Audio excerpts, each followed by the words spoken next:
Binigyan natin ng pellets si Doraemon. Ayan o. Pellets lang yan. Ayan muna una ko pinakain. Para mabilis makarecover yung ibon. Laki ng pinayat eh. Tapos siyang kumain niya, may bibigay pa ako. Yun lang inuna kayong pellets muna. Ayan o. Paka naman siya. So, ito yung bibigay ko sunod. Patoka. Yan. Bibigay ko sa kanya. Tapos siyang kainin yung pellets. Pellets muna, ayan oh. Gutom na gutom yung ibon, no? Oh, di ba? Para mabilis maka-recover. Kailangan pellets para tumaba. Ayan oh. Saka natin ibibigay yung small seed. Snaky mix. Ay, ibibigay natin.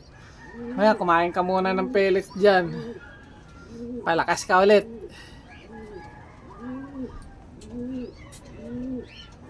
Gutom na gutom yung ibon. Huh?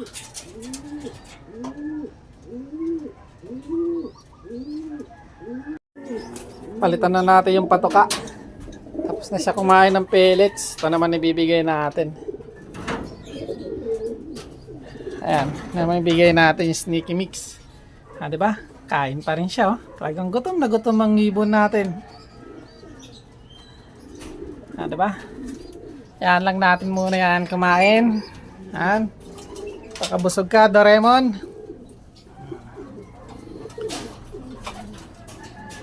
Ha? Tapos siya kumain ng pellets eh. Yan, sneaky mix naman.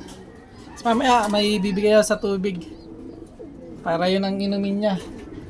At siyempre may pang-recover tayong vitamins dyan. And then bibigay ko sa kanya. Dapat ngayong araw na to magpa-flashing ako eh. Ang kaso, umuwi nga si Doraemon kaya di na magpa-flashing. Baka ano na magpa-flashing, Miyerkules. Miyerkules na magpa-flashing. Ang flashing ko tuwing Monday. Siyempre may umuwing ibon. Wala, baguhin natin. Pag natin sundin yung mga guide. Kaya nga guide lang yan eh. Kailangan ng pag-uwi ng ibon, pa-flashing mo, di ba? Siyempre pang recover ang ibibigay mo. May sakit ibon mo, kailangan na ibigay mo pang recover, siyempre gamot. Ah, mo susundin yung guide na mula Lunes hanggang Friday, wag mo susundin yun. Depende sa sitwasyon, di ba? Ganun ang pagbibigay. Depende sa sitwasyon ng ibon. Ayan o. Todo kain yung ibon natin.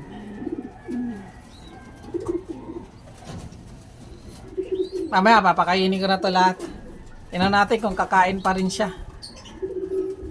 Yung breeder mix nga ang pagkain ng mga to. Lahat sila kahit i-flyer. Breeder mix ang kinakain.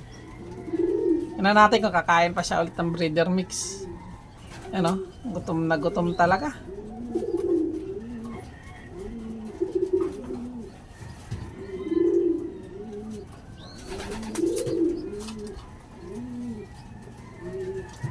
Loko to, nangasawa na tong hen na to. Oh.